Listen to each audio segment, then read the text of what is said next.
తెలుగు రాష్ట్రాల్లో వానలు దంచి కొడుతున్నాయి. దీంతో తెలంగాణలోని అన్ని జిల్లాలకు వాతావరణ శాఖ ఎల్లో అలర్ట్ జారీ చేసింది. తెలంగాణకు మరో 3 రోజుల పాటు వర్ష సూచనలు చేసింది. ఈదురుగాలులతో కూడిన వర్షాలు కురిసే అవకాశం ఉందని హెచ్చరించింది. వాతావరణ శాఖ సూచనలతో అధికార యంత్రాంగం అప్రమత్తమైంది.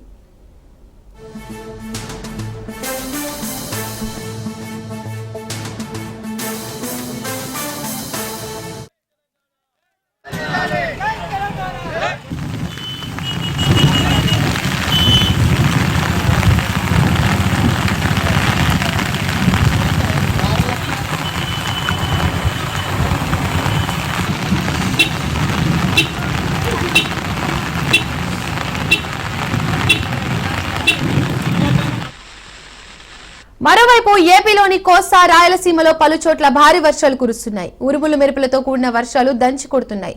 గంటకు 40 నుండి 50 కిలోమీటర్ల వేగంతో ఈదురుగాలులు వీస్తున్నాయి. గత కొన్ని రోజులుగా ఏపీలోని పలు జిల్లాల్లో వర్షాలు కురుస్తూనే ఉన్నాయి. దీంతో ప్రజలు తీవ్ర ఇబ్బందులు ఎదుర్కొంటున్నారు.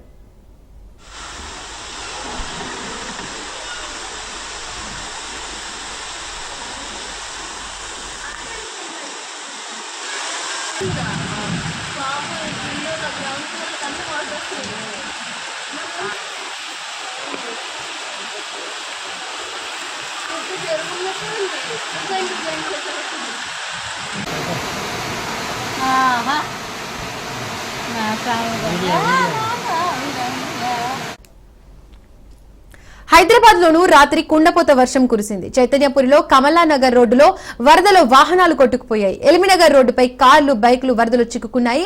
నిర్మల్ జిల్లా కుంటాలలో వడ్లు తడిసి ముద్దయ్యాయి. దీంతో ప్రతి ధాన్యం గింజ ప్రభుత్వమే కొనుగోలు చేయాలని రైతులు డిమాండ్ చేస్తున్నారు. ఇక ఇదే అంశంపైన పూర్తి అప్డేట్స్ మా ప్రతినిధి సైదులు లైవ్ ద్వారా అందిస్తారు. సైదులు.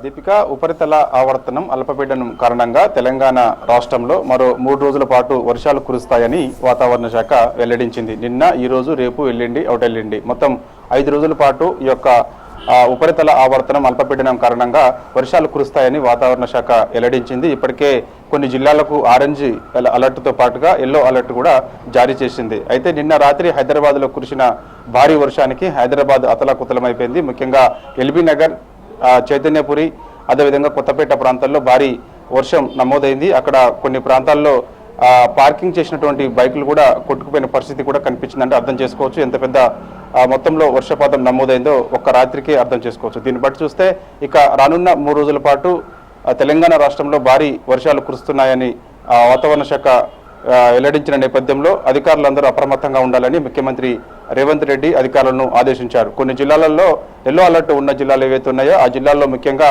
ఖచ్చితంగా అధికారులు సమన్వయంతో పనిచేయాలని, ఎక్కడ ఆస్తి ప్రాణ నష్టం జరగకూడదని ముఖ్యమంత్రి రేవంత్ రెడ్డి ఆదేశాలు జారీ చేశారు. కాకపోతే ఇంకా రైతుల కళాల్లో ఒడ్లు అట్లానే ఉండిపోవడంతో నిన్న కురిసినటువంటి భారీ వర్షానికి మొత్తం ధాన్యం తడిసి ముద్దైపోయింది. సో ఇప్పటికే రైతులు తీవ్ర బాధలో కూడా ఉన్నట్టు కనిపిస్తుంది. ఎందుకంటే తడిసిన ధాన్యం ఏదైతే ఉందో అవి తిరిగి మళ్ళీ కొనుగోలు చేయాలంటే కొంత ఇబ్బందిగా మారుతే అవకాశం ఉంటుంది. అవి ధాన్యాన్ని అంతటిని కూడా ఎండపోసుకున్న తర్వాతనే కొనుగోలు చేయాల్సి ఉంటుంది. అసలు తడిసిన ధాన్యం మొలకెత్తే అవకాశం కూడా ఉండడంతో రైతులకు కూడా తీవ్ర నష్టం కూడా కలిగింది ఈ యొక్క అకాల వర్షాలకని కూడా చెప్పవచ్చు. ఇక నైరుతి ఋతుపవనాలు మరో 3 రోజుల్లో కేరళని తాకనున్నట్టుగా కూడా మనకి వాతావరణ శాఖ వెల్లడించింది. అక్కడ నుంచి నైరుతి ఋతుపవనాలు తమిళనాడు వైపుగా పయనించి ఆ తర్వాత జూన్ మొదటి వారంలో తెలంగాణకు వ్యాపించి తెలంగాణలో ఈసారి జూన్ మొదటి వారంలో భారీ వర్షపాతం నమోదయ్యే అవకాశం ఉన్నట్లు వాతావరణ శాఖ వెల్లడించింది. ఎందుకంటే జూన్ మొదటి వారం నుంచి ఇక భారీ వర్షాలు కురుస్తాయని ఇప్పటికే వాతావరణ శాఖ చెప్పింది. ఈసారి వర్షపాతానికి మించి అత్యధికంగా ఈసారి నమోదు అయ్యే అవకాశం ఉన్నట్టుగా కూడా చెప్తున్నారు. రైతులందరూ కూడా తమ పంటలను వేసుకోవచ్చు అని చెప్పేసి కూడా చెప్పారు. అయితే నిన్నటి నుంచి కురుస్తున్నటువంటి వర్షాలు ఒకసారి చూస్తే మాత్రం వరంగల్, నల్గొండ, సిద్దిపేట, యాదాద్రి భువనగిరి, మెదక్, సంగారెడ్డి, సూర్యాపేట జిల్లాలో భారీ వర్షపాతం నమోదైంది. దాంతోపాటుగా ఇక కల్లెడ్లో, వరంగల్ జిల్లా కల్లెడ్లో అత్యధికంగా వర్షపాతం నమోదైంది. 8.4 సెంటీమీటర్ల వర్షపాతం అత్యధికంగా వరంగల్ జిల్లాలో నమోదైంది. ఇక దాంతోపాటుగా నల్గొండ జిల్లా తిరుమలగిరిలో చూస్తే 77 పాయింట్ వర్షపాతం అక్కడ నమోదైంది. ఇక సూర్యాపేట జిల్లా బలరాం తండలో చూస్తే 6.7 అక్కడ నమోదైంది. అత్యధికంగా నమోదైనటువంటి వర్షపాతం నమోదైనటువంటి జిల్లాలు అన్నమాట ఇవన్నీ కూడా.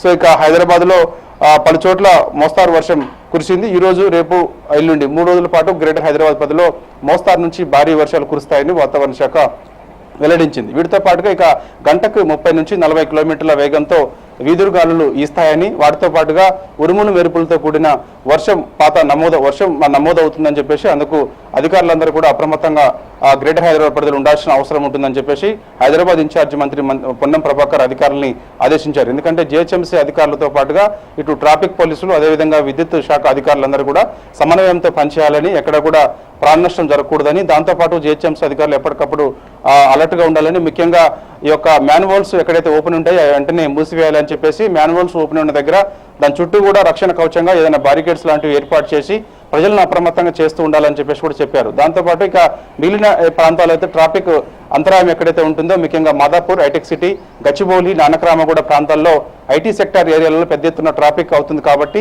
సో నిన్న కురిసిన వర్షానికి రాత్రి పెద్ద ఎత్తున ట్రాఫిక్ అంతరాయం ఏర్పడింది. సో ఈ రోజు కూడా భారీ వర్షం ఉన్న నేపథ్యంలో ట్రాఫిక్ అంతరాయం లేకుండా ఎప్పటికప్పుడు ట్రాఫిక్ పోలీసులు అలర్ట్గా ఉండాలని అధికారులను ఆదేశించారు. దీంతో పాటు ఇక కొన్ని జిల్లాల్లో సంబంధించి చూస్తే మాత్రం చాలా జిల్లాలు అంటే ముఖ్యంగా ఇటు ఆరెంజ్ అలర్ట్ ఉన్నటువంటి జిల్లాలు చూస్తే మాత్రం ఇటు మేడ్చల్ కానీ, అదేవిధంగా రంగారెడ్డి జిల్లా కానీ, హైదరాబాద్ కానీ, దాంతోపాటు మెదక్ కానీ, ఇటు పటాన్చెరు ఈ ప్రాంతాలలో ఆరెంజ్ అలర్ట్ అధికారులు జారీ చేశారు. మోస్తారు నుంచి భారీ వర్షాలు కురిసే అవకాశం ఉంది. ఇక ఎల్లో అలర్ట్ ఉన్నటువంటి జిల్లాలు చూస్తే మాత్రం నల్గొండ, ఖమ్మం, అదేవిధంగా మహబూబ్ నగర్, ఉమ్మడి మహబూబ్ నగర్, దాంతోపాటుగా మెదక్తో పాటుగా ఇక కొన్ని జిల్లాలు నారాయణఖేడ్ ప్రాంతాలలో పెద్ద ఎత్తున వర్షపాతం, ఆదిలాబాద్, అదే నిజామాబాద్ ఇలాంటి ప్రాంతాలలో పెద్ద ఎత్తున భారీ వర్షపాతం నమోదయ్యే అవకాశం ఉన్నట్లు తెలుస్తుంది. దాంట్లో అక్కడ ఎల్లో అలర్ట్ కూడా జారీ చేశారు.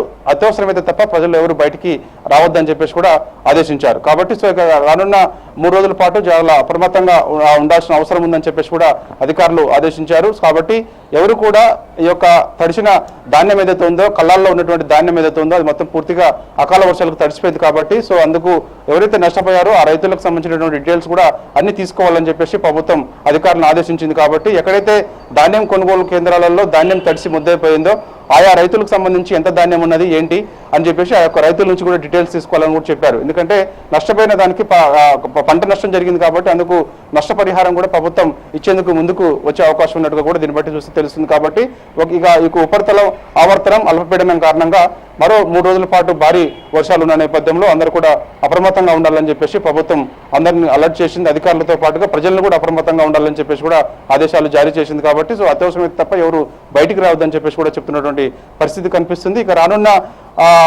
రోజులలో మరో 3 రోజుల్లో అంటే నైరుతి ఋతుపవనాలు ఆల్రెడీ కేరళని తాకనున్న నేపథ్యంలో ఈసారి మొత్తం రాష్ట్ర వ్యాప్తంగా చూసుకుంటే 2 తెలుగు రాష్ట్రాల్లో కూడా ఇటు ఆంధ్రప్రదేశ్తో పాటుగా తెలంగాణ రాష్ట్రాల్లో కూడా భారీ వర్షాలు ఈసారి ఉన్న నేపథ్యంలో ఖచ్చితంగా మంచి పంటలు రైతులు వేసుకోవడానికి ముందుకు వచ్చే అవకాశం ఉన్నది. దాంతో పాటుగా ఇక ఇప్పటికే మనం కొన్ని ప్లేసులలో ఇటు నాగార్జున సాగర్, శ్రీశైలం, అదేవిధంగా కొన్ని మన నారాయణపూర్ యొక్క ప్రాజెక్టులన్నీ కూడా పూర్తిగా నిండే అవకాశం ఉన్నది. కాబట్టి ఖచ్చితంగా ఈ యొక్క సీజన్ ఏదైతే ఉందో ఈ సీజన్లో భారీ వర్షాలు ఉన్న నేపథ్యంలో ఇటు రైతులకు కూడా మంచి మేలు జరుగుతుందని చెప్పేసి కూడా చెప్తున్నటువంటి పరిస్థితి కనిపిస్తుంది. మరోవైపు ఈ యొక్క మే నెలలోనే ఈ యొక్క వర్షాలు అంటే యాక్చువల్గా మనకి జూన్ 2వ వారంలో మనకి నైరుతి ఋతుపవనాల కారణంగా వర్షాలు కురుస్తాయి. కానీ ఈసారి చాలా తక్కువ సమయంలోనే మే నెలలోనే వర్షాలు వస్తున్న నేపథ్యంలో రైతులందరూ కూడా కొంచెం హర్షాతిరేకలు రేకెత్తిస్తున్నటువంటి పరిస్థితి కనిపిస్తుంది. ఎందుకంటే ఈసారి పంట కూడా తొందరగా వేసుకోవచ్చు అని చెప్పేసి కూడా రైతులు హర్షం వ్యక్తం చేస్తున్నటువంటి పరిస్థితి కనిపిస్తుంది.